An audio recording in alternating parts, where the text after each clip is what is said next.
Autorickshaw সম্পর্কে উচ্চ আদালত থেকে যে নির্দেশনা আসবে তাই বাস্তবায়ন করা হবে বলে জানিয়েছেন স্বরাষ্ট্র উপদেষ্টা অবসরপ্রাপ্ত লেফটেন্যান্ট জেনারেল মোহাম্মদ জাহাঙ্গীর আলম চৌধুরী।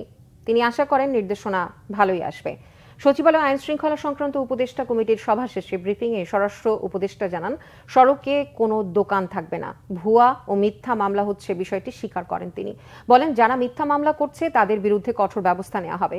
এ ধরনের মামলায় কেউ যাতে হয়রানির শিকার না হয় সেজন্য জেলায় জেলায় কমিটি করে দেওয়া হবে বলেও জানান তিনি। স্বরাষ্ট্র উপদেষ্টা দাবি করেন, আইন শৃঙ্খলা পরিস্থিতি ধীরে ধীরে উন্নতি হচ্ছে। যে কেউ অবনতির চেষ্টা করলে কঠোরভাবে দমনের হুঁশিয়ারি দেন। জানান, অবসরপ্রাপ্ত পুলিশ ও আনসারের মধ্য থেকে ট্রাফিকিংয়ে অভিজ্ঞ ও দক্ষ লোকদের চুক্তিভিত্তিক নিয়োগ দেওয়া হবে।